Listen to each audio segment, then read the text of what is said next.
search nyo sa Google Chrome is 2S Academy. After nyo ma-search, ito yung makikita ninyo. Click nyo yung flag and then change to Philippines. Click Register Now. Tapos i-write ninyo yung mga email address na ginagamit ninyo sa cellphone ninyo. Tapos gumawa kayo ng password, kahit anong password na gusto ninyo. Like, gusto ninyo ng 123.delacruz, okay lang yon. Kahit anong password will do. Juan Delacruz @gmail.com. Yang Juan Delacruz na yan yung email na ginagamit ko sa cellphone ko. Tapos mag-create ako ng password. Kahit anong password na gusto ko. 123.4_Delacruz. Always i-remember ninyo guys yung password ninyo kasi mamaya gagamitin nyo yan para sa pagkuha ng certificate. Tapos, yung access code naman natin is 05PEFB. 05 caps lock P and Eagle small caps FB. Yan. And then after that, i-click nyo yung we may contact you and then click nyo yung continue. Pag maklik na ninyo yung continue, madadirect kayo dito. Complete your profile. And then, maghihingi siya ng mga information about sa inyo like yung age, yung gender ninyo, and then yung current employment status. Since wala pa kayo, lagyan naman ninyo dyan na unemployed for more than a year. And then, click register.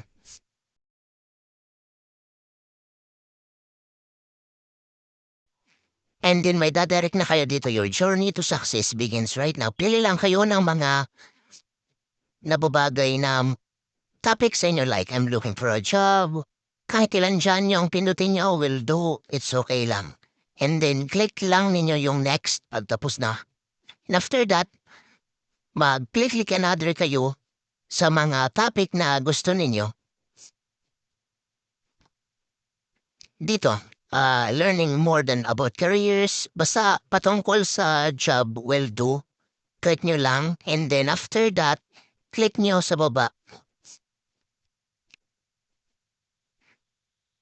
Dito.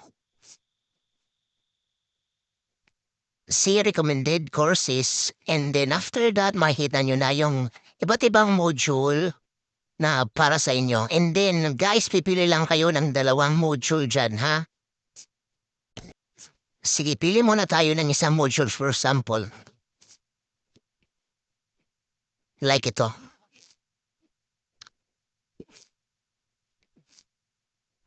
Identify your skills. Click start to start.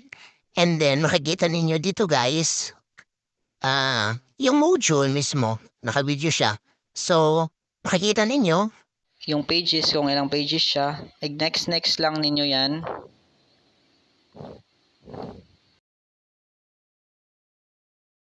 sa last 3 pages ng module, doon yung makikita yung mga assessment like nito. Nasa page 18 na siya. Dito nyo makikita yung mga assessment. Magsasagot lang kayo dyan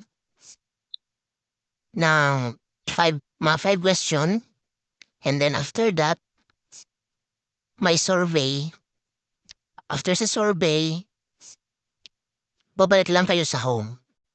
Kung makabalik na kayo sa home, take another module, guys, kay need natin ng 2 module. Same lang yung gagawin ninyo, babasahin ninyo. And after that, sa last 3 or 2 pages ng module, nandun pa rin yung mga assessment kailangan ninyong gawin. And then, gawin nyo lang. And then after that, balik na naman kayo sa home. Balik na kayo sa home, makikita ninyo dyan na your progress to over 32. Click ninyo yung email download certificate. After that, dito kayo mapupunta is ilagay ninyo yung phone name ninyo tapos yung email address na ginamit ninyo. Certificate, pwede rin yung email send para masend directly sa email na ginamit ninyo. After that, ito yung makikita ninyo if email sent, masend sa If di-click ninyo yung email send, masend siya sa Gmail ninyo. If download certificate, magdadirectly siya mag-download and then pag may WPS kayo or any other kadang Word files, makikita ninyo doon yung certificate ninyo. At ito na siya, guys. And after that, please send it to me sa CTC Pebed Facebook. Thank you so much. Thank you, bossing.